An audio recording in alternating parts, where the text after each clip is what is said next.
Well, thank you for making time to be with us. I know it's been a long day. I'm sure you've had very engaging conversations. And I, for one, was in one earlier where I watched a documentary that DW has done on this specific issue of inequality. And one of the contributors for that panel, for that documentary, is our speaker this afternoon. Chancel is a very busy man. He's a co-director of the World Inequality Lab and of the World Inequality Database, or WID. He's also a lecturer in the Master of Public Policy on the Economics of Inequality and Sustainable Development. And he also is a senior research fellow at the Institute for Sustainable Development and International Relations since 2011, where he conducts research on the social dimension of sustainable development. It all sounds like a lot of academia, but he's better placed to explain what exactly he does and how that relates to inequality. So, ladies and gentlemen, please help me welcome our next guest, Mr. Chancel. Thank you. Thank you very much for the introduction. I'm truly delighted to be here. So the title of this presentation is Unsustainable Inequalities, ? Global Economic and Environmental Inequality from Measurement to Policy. So basically, environmental degradation and economic inequality are clearly among two of the biggest policy challenges that our societies will have to face in the coming decades. And if we do not properly measure and track these two dynamics, if we do not properly address them, then we might face various types of political, social, economic, environmental catastrophes. This presentation draws from really what is collective work that seeks to do one step further in the better comprehension of the dynamics of global income and environmental inequality, in order not to remain with analysis, but really to try to develop policy that can help tackle the issues that we currently face. So I will draw from the recently released World Inequality Report, which is a collective book that was written with my colleagues Thomas Piketty, Emmanuel Saez, Gabriel Zuckman, among 100 other researchers, some of which are Germans, some of which are based actually on all continents. And I will also draw from a more personal work that brings in the environmental dimension into the equation of global inequality. And I will discuss three main topics today. Here it is. So first, I will discuss what we observe in terms of economic inequality since the 1980s. And this is a rise of inequality in almost all countries for which we have sound data. And what is interesting here is perhaps not necessarily the global pattern, but really the divergences, the differences that we see across countries, and which highlight the importance of policy to tackle inequality. The second point will be on the environmental side to the problem. And I will discuss the fact that if you look at environmental degradation, then you observe that this is likely to exacerbate existing socioeconomic disparities.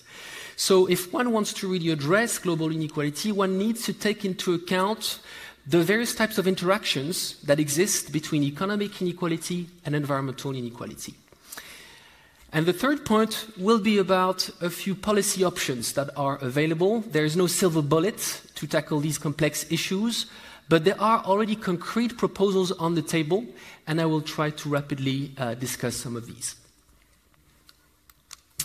So let's start with a simple indicator for economic inequality. So this is the share of income that accrues to the top 10% of the population in various countries. So in a perfectly equal world, the top 10% of the population, they would capture 10% of global income. In a perfectly unequal world, the top 10% would capture 100%. So here you see the evolution in India, US, Canada, Russia, China, and Europe from 1980 to today. What you see here is clearly diverging trends. You see a rise everywhere, but at different speeds. Let's focus on one extreme first, that is the purple line, the case of Russia.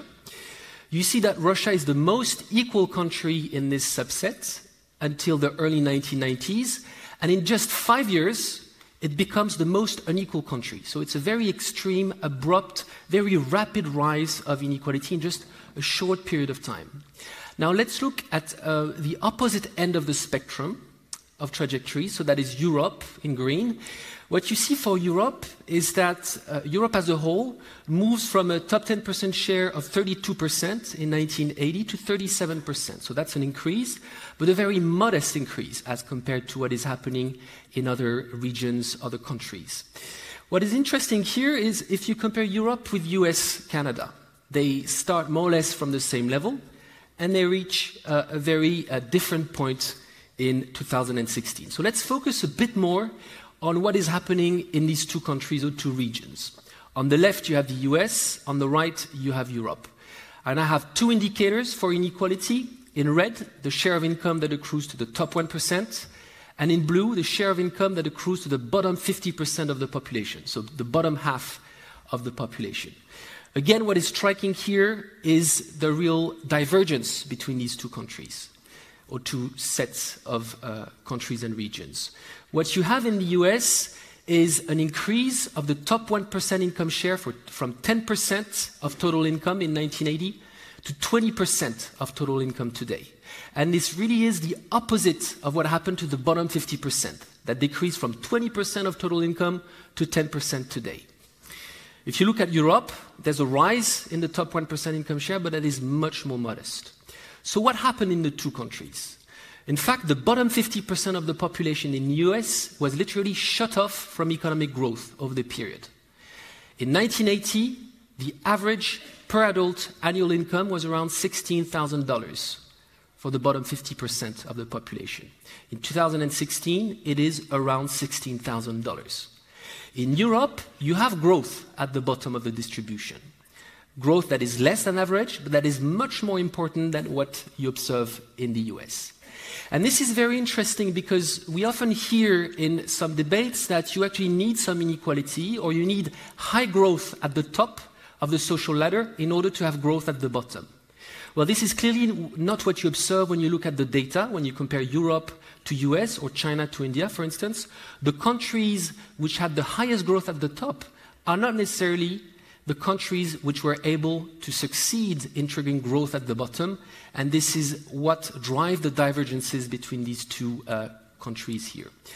Now, the other interesting point in this comparison is that in 1980, these two regions more or less had the same size, the same average income, and since 1980, they have been more or less exposed to the same type of technological change, so new technologies penetrated more or less in the same way in these two regions. And the two regions were exposed to the same type of globalization. Now, it is often said that the rise of inequality is something we cannot do much about because it is due to technological change or because it is due to globalization. When you see actually these results, you realize that it is very hard to make this case. And what we discuss at length in the World Inequality Report is in fact the importance and the real key importance in explaining these trends of divergences in policies implemented in one or the other side of the Atlantic. More precisely, fiscal policies, much more reduction in tax progressivity in the USA, access to education policies, access to health policies, or access to public transport policies, which are behind these trends. But now one may wonder, in the end, why should we really care about inequality? Aren't there many other important issues that we should address? Well, this graph helps us understand in a very clear way why inequality matters so much, why addressing inequality matters so much. In fact, a very unequal society is a society that doesn't work properly, that doesn't function properly. This is what is exposed on this graph here, where you see countries ranked from the left to the right according to their low income of inequality on the left, high level of income inequality on the right.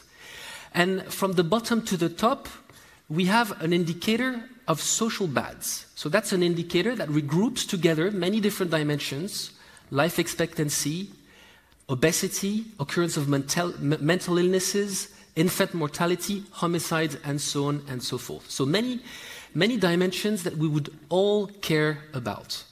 And we see here that the more inequality there is in a country, the worse the country performs on these indicators. So tackling economic inequality really can be seen as a catalyzer to address other very important challenges. And we could say that inequality is at the heart of unsustainable development. Now, talking about unsustainable development links up to the question of environmental degradation and of environmental sustainability. And in fact, there is also a strong connection between economic inequality and environmental inequality. The first link of this interaction is this one. That is, the richest individuals on this planet are the highest polluters. This is what you see on this graph. So left chart, you see that the top 10% emitters, so that's the top 10% richest individuals on this planet, well, they account for almost half of total global CO2 emissions, 45% of global CO2 emissions. These individuals do not only come from the USA or Europe. You also find, indeed, rich individuals in China, in other countries in Asia, and they contribute to global CO2 emissions.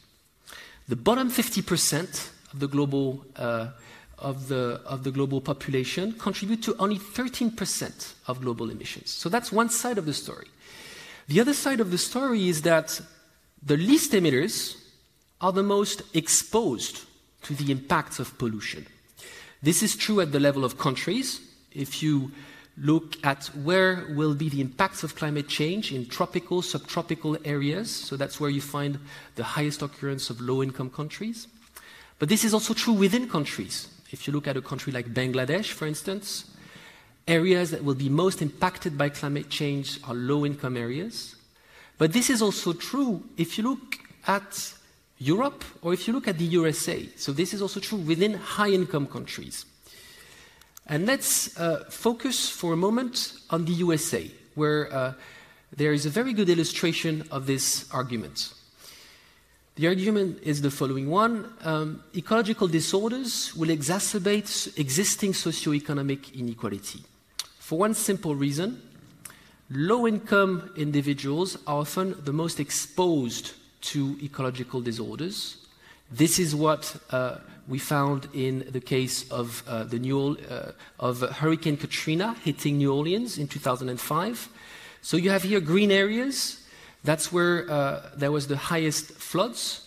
And in these areas, there was an overrepresentation of low-income African-American individuals. So here you have an interaction between income inequality, spatial inequality, and race inequality. And you have, in fact, a social repartition of the risks in the face of climate change. Now, there's another important point in this story, which is that not only low-income individuals were more exposed to the hurricane, but they also had less resources to face it. The authorities told people to leave the city, but a lot of individuals in low-income areas did not have a car to do so. Their houses were made of materials that were not as strong as average houses. And the third important point to have in mind here is that once the areas, the communities were destroyed, these low-income families, low-income individuals had more difficulty to access the political process of reconstruction, which explains that today, 13 years after the floods and the hurricane, many houses have not been rebuilt in low-income areas. So the question now is how to break this vicious cycle of economic inequality, environmental degradation, and ecological inequality. There are many different possibilities, different policy options to do so. Let me just focus on one side of the solution. And this side is about the fair contribution to collective efforts to tackle inequality and to limit human pressure on the environment. And this connects to the question of fair fiscal systems and tax progressivity. So tax progressivity is based on the idea that the richer you are, the more you should contribute to collective efforts to finance public goods. Well, what happens in the rich world since the 1970s is a strong reduction in tax progressivity, measured here as the top marginal income tax rate. A parallel trend that we observe in most rich countries is a reduction of the corporate income tax rate, which has also been reduced in many countries since the 1980s. And the corollary of this is that there is a growing share of profits that are now registered not where economic activity happens, not where jobs are created, not where sales are made, but that are registered in tax havens, where the corporate tax rate, for instance in the Bermuda, is as high as 0%. So basically, profits are increasingly offshore, whereas losses are onshore. And this poses a serious problem for large countries, which you see on the right-hand side of this graph, which are losers of this whole system, like Spain, Japan, France, Germany, Italy, or the US, which need to finance investments in education, in health, in environmental transition policies. So again, what can be the solution here? Well, there have been many proposals, very concrete, to actually break this vicious cycle. There are technical solutions to that. In the case of the USA, US states have been able to avoid this tax evasion problem at the level of the USA with simple tax legislations, which could be also adopted by European countries. European countries like Germany, France, Italy, Spain could also adopt, if they really wanted it, tomorrow, a minimum corporate tax rate, which would severely reduce tax evasion and the offshoring of corporate profits.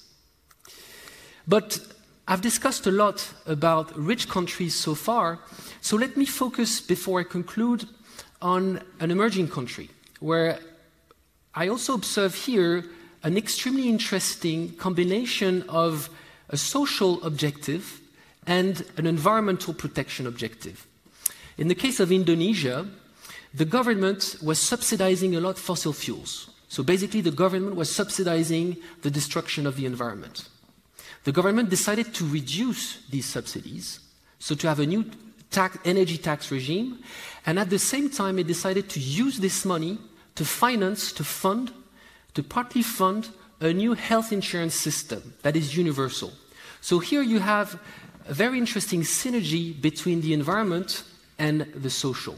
So examples like this exist all over the world, and the conclusion is the following.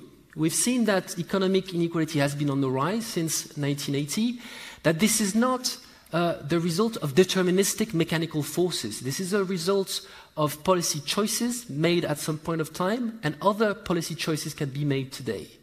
But today we need to think together the question of global economic inequality with the issue of environmental sustainability. And in fact, many interesting working examples already exist around the world. So this is really about the conclusion of this talk, is that it is time to move from measurement to action. Thank you very much for your attention.